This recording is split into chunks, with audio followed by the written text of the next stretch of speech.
with Alex gone, do you kind of feel like it's Bargo's job to lose at first base, and who else is kind of competing for that spot?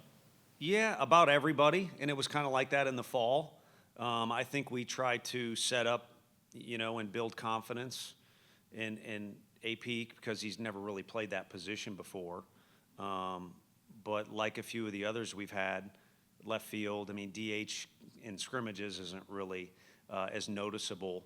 Also, where the infielders will be positioned, those are four things that still have not changed, and I don't think, as long as everyone's healthy and not sick, we've had a couple guys get the flu and all that, I don't think they would have changed any of those four spots or those four topics.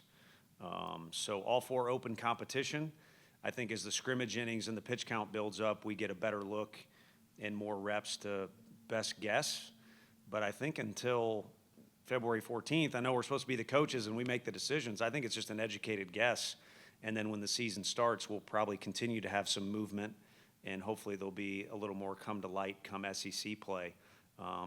But many of the teams, we've been blessed here a couple years and maybe been spoiled by it. Most of the teams you have in college, the starting rotation at the start of the year is not that at the end, and certainly the lineup at the beginning of the year is not that at the end.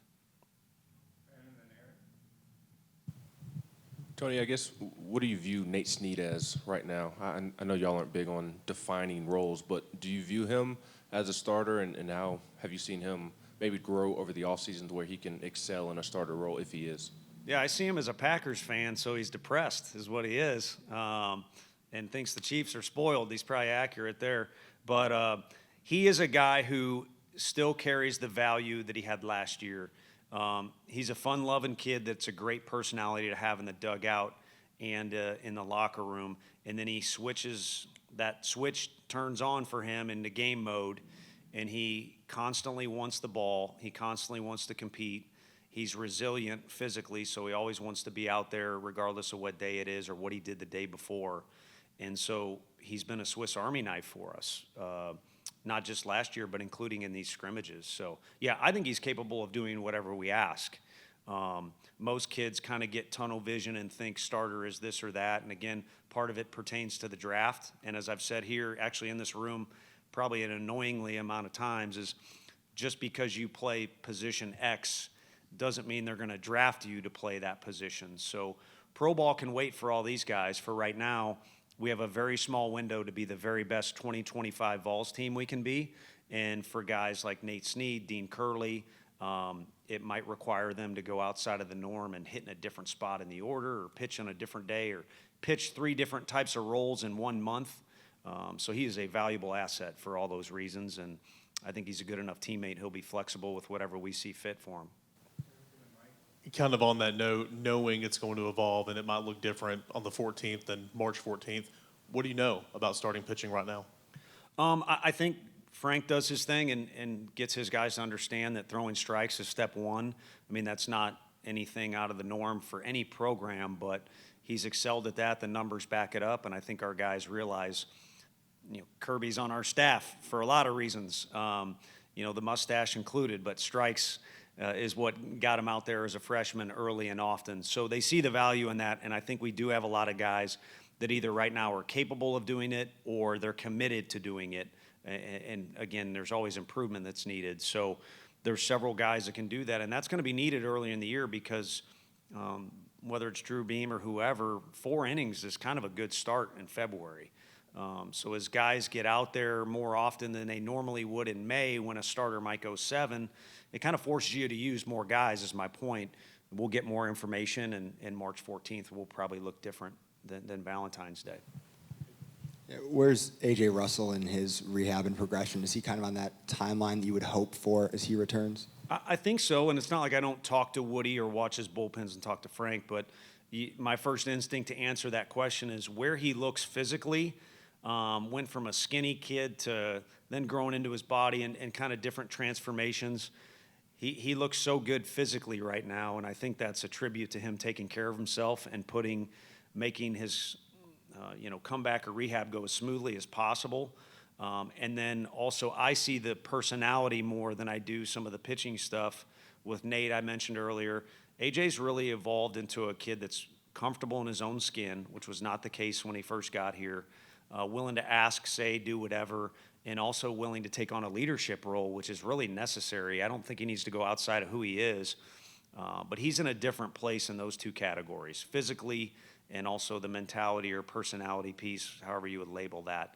So when he does come back, I think that'll only help his pitching. But to directly answer your question, I think he's in line with what he should be. And, you know, I've made the comment a couple times. By the halfway point, he'll be pitching for us. All of us would like that to be sooner, but there's some steps along the way to knock out. How is Reese Chapman a different player person now heading into this season than maybe he was at this point in past years? Yeah, I think it's fun to watch the evolution of a guy like KT who played in front of him. KT went through the same thing freshman year, kind of drinking from a fire hose with all the new information and the new competition. And you got to lean on the guy that maybe is next to you in the outfield for a little bit of advice or learn how to do things. Jordan Beck's out there at the time. So there's this kind of lineage, and C. Scott's been over there. Those guys have all helped each other and learned from each other. And I think Reese has had some great moments, including, you know, playing in Omaha, having success in Omaha, great players to lean on. So he's obviously more mature physically and mentally because he's older. I'd like to speak for everyone in the room and say we're a lot less nerdier or foolish as juniors than we were as freshmen. But he's also got all that stuff behind the scenes that falls under the label of experience that I think will truly help him. He seems to be in a good spot and ran into one yesterday.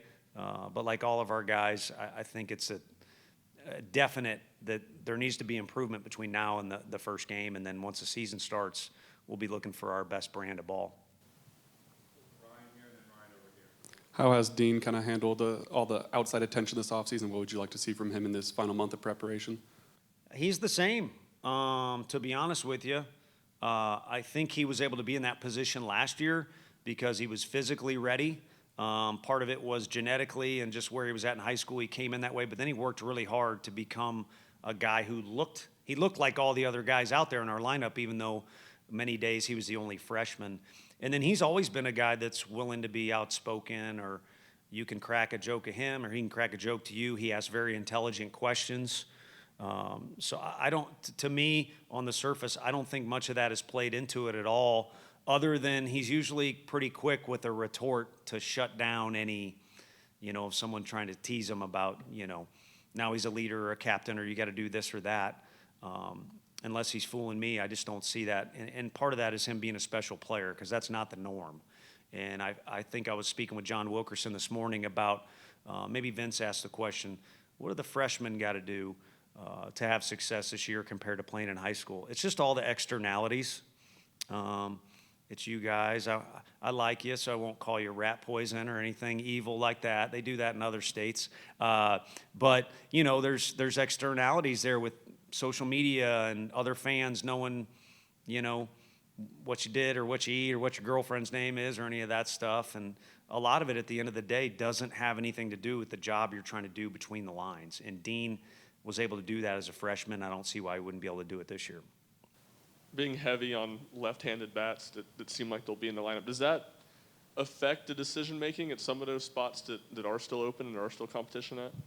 Partly, I think with how crazy analytics are and pitch shaping and kind of the new age of baseball, which some of it might even be over my head, I think the day and age of the true switch hitter, like Cannon, is kind of fading away, it seems like. And then also the value of some of those splits too maybe is diminishing. I don't know if that's fair to say or not. I guess ultimately that's my opinion, and I think having balance in our lineup is just the number one thing we're looking for. So if it's 6 and 3, or, you know, you got the switch hitter in there a lot of the days, that helps. You know, or if it's more balanced where it's 5 and 4, I think you just want to achieve some sort of a balanced look. And it'll be fun at the beginning of the year to be able to experiment and see, do these two guys back to back, even though they're left-handed, work well together? And again, I'm no smarter than anybody. We don't have those answers. You just observe what you see, and then we want to leave no stone unturned between February 14th and the start of SEC play. Who stood out from that group of JUCO pitchers that you brought in? Well, I think the way Tanner Franklin threw the other day, he stood out.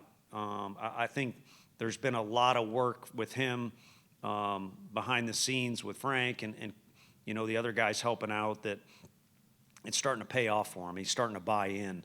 So he looked really exceptional if we're just going to go most recent news. But if you're going to go overall news, Arvidsson's shown as good of ability as anyone on our staff to get guys to swing and miss or just feel uncomfortable in the box. So for him, I think he's been that kind of Swiss Army knife like Sneed, like we mentioned. He's capable of fulfilling a lot of roles. But the thing we notice in those fall scrimmages is he wants the ball. When the competition, appears to be a little higher of a level, he wants the ball out there. So I think those are two guys that can help us. And, Combsy's looked good for us. He's had moments, too, where he's been one of the better guys out of the day, and then there's moments where he's not. So I think consistency is something to unlock there. So it's a good group of guys that we've got. Depth-wise, we're looking for some separation, which I think we were kind of saying that last year, too, with our pitching staff, and it worked out for us. So hopefully some guys sense that, yeah, they're good enough to get some action, but we're looking for separation as well. How do guys like Abernathy and Teagan continue their progression from the fall to the spring? I think, progress is something you always want. Improvement is something you always want. We gave a shout out to Kaizen if they want to give me a free meal. That's a restaurant here in town, but that stands for continuous improvement. You want that, but in a weird way, my coach's brain or the coach's brain in me wants to say, just hold your horses. Just because the season is coming around the bend doesn't mean you need to start freaking out. I don't think our guys have seen Tommy Boy, but there's a line in there. It was on the other night, had it on for background noise. JoJo, the circus clown or boy, or whatever phrase he uses about freaking out a little bit. Some guys will do that when they see the season coming around the corner. In particular, freshmen think they need to do something new or step up, anything like that. I think they just need to be who they are. Both those guys have performed against guys that are in pro ball right now at a high level, and they're going to see more of that in non-conference SEC. It doesn't matter, so they just need to do what they do. At this point, what's the one thing that we should know about the makeup of this team? Well, it's new to me because the fall was good. It was unlike last fall where everything was kind of hunky-dory from the get-go. It was almost like, well, don't mess this up, or how can we add to this, or we got to get creative. This was more of a traditional building up phase, and I think there was a lot of positives out of the fall. It ended well. But when they came back in January, I didn't say anything to them. Maybe Hunter Inslee did or something. I don't know. But they just seemed to have a little more personality and a little more energy to them. So it'll be interesting to see if they can keep that level of those two things or other positive traits, or even better, build off it. But I think they're the 2025 team, and they kind of want to put their own stamp on this particular year with this is our personality. And now that time has passed, it's easy for everyone in the room to see, okay, we've built a little bit of a brand here, but you guys know our teams well. 21 was a little different than 22, maybe kind of similar. 22 was way different than 23, and 24 had characteristics of all three, but was very unique unto themselves. And I think this group kind of wants a fresh start. I think this sounds wild, but the first pitch banquet hopefully was the final cutoff for last year's stuff. I think our guys are ready to move on. The one positive about Vol fans, they'll celebrate better than anybody in the country. The one other caveat that comes with that is they've celebrated so much and talked so much about things. I think our guys are ready to move on and kind of use this blank canvas they have and start splashing some paint on there, if I could go crazy with the analogy there. Picasso. People had a pretty high opinion of you before this last season began, but what have the past... That depends who you talk to. Sure, here in Knoxville at least. What have the last 6-7 months been like for you since helping bring a national title to this city? Well, I've already said it, so if anyone was like, well, that's dumb to say, then it's already been said, but it was pretty taxing on our group of coaches. You don't realize how much an added 1 week or 2 weeks, what it does to you when you lose that in the summer. You're playing catch up. and then you sprinkle in, well, let's go to this event or that event, which are great to experience, but now that's one more day you lose of progress. Without Borneo, the recruiting rules had changed about 18 months ago, but really where it affected was this fall, or where you felt the effect. So December, everybody needed to hit the reset button, and you could sense it when the players came back, like I said, with that renewed energy, even though some of them are new, and then with our coaching and support staff, you could sense it was great to hit the reset button. And again, I joked about there being a fine line between last year and the start of next year. I think in-house, that fine line for us was that first day we all rallied together. You could feel a sense of refreshing, or hitting the refresh button and getting after it. So for me personally, you know, I love this place. I love dang near everything about it. I love, Mike, that you're back in God's country here, and you know, I just want to make sure that I'm contributing in a way that I should, and I want to make sure our guys are playing in a way that Vol fans can say I'm proud of that product on the field, and I want to cheer for them. I got their back regardless of wins or losses, because we learned a year, you can pick out the year, no one's invincible, especially in this league. So you win, you lose, that's part of the deal that we signed up for, literally when you sign the contract. But just want to make sure I'm doing my part, and therefore the program is doing our part to make Vol fans proud and get to see what they deserve to see. Tony, I wanted to ask you about Liam and Tegan. With Liam, I know you like to have a tone setter to start the weekend. Does his vibe and presence on the mound fit what you're looking for in a game one starter? And do you see similarities in Tegan that you did with Chase Burns and Drew Beam and Blake Tidwell that allowed those guys to have so much success as a freshman? Yeah, I think with Tegan, he does have the ability, and Tidwell's the guy we've most compared him to.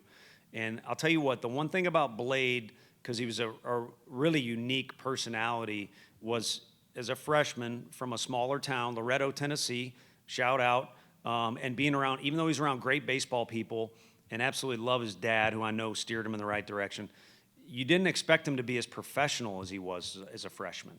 And I think Tegan and some of those other guys have good work habits, but that was a really high standard of a guy like Blade Tidwell, and we've had other ones too, like Drew, that just were so professional with how they went about their routines. And I think the more those guys pick up on that, including Tegan, which he's good, but he needs to get better at it, the more we'll probably be talking about them in 5 years, about their names being plopped in for whoever's next. And then, as I often do, I forget, what was your first question? Yeah, Liam and Fisher obviously kind of came together because they're buddies. Those two need to start a podcast. I prefer it start when their time is done here, so they just focus on playing. So you ain't short on personality or attitude with that guy. I mean, you wouldn't have liked what we were saying about him in our dugout when we were facing him last year, because you could see all that kind of coming off in his presence when he was pitching against us. But Chad Dallas was a guy I talked about, had coffee with somebody this morning, and I'm not so sure Chad's, I don't know how you decide this, he's definitely one of the best clubhouse guys we've had since we've been here and that I've ever been around. Again, a lot of it stems from the family that he came from, but you do want that vibe going into battle. Stamos kind of became that guy for us last year. Is all right, it's Friday, it's probably conference or non-conference, it's probably going to be close after 4 or 5 innings, so why not get a guy out there that's going to make you feel like this is the guy you'd want the flag charging across the field, you know, in Braveheart or whatever it is. Are they doing Braveheart too? Can we not do that?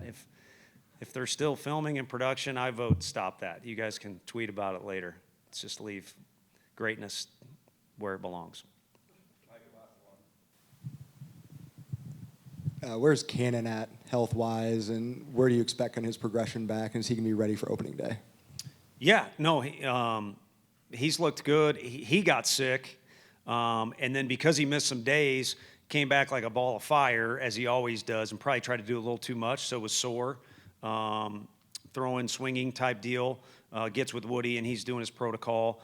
And then now I'm the bad guy because I want a peak in May or June, not earlier in the year. So we've held him out of some things, but I think he's really worked hard behind the scenes, and he always has a sense of urgency like Drew or Jordan Beck or some of these other guys that have been really fun to coach, Connor Pavoloni at that position.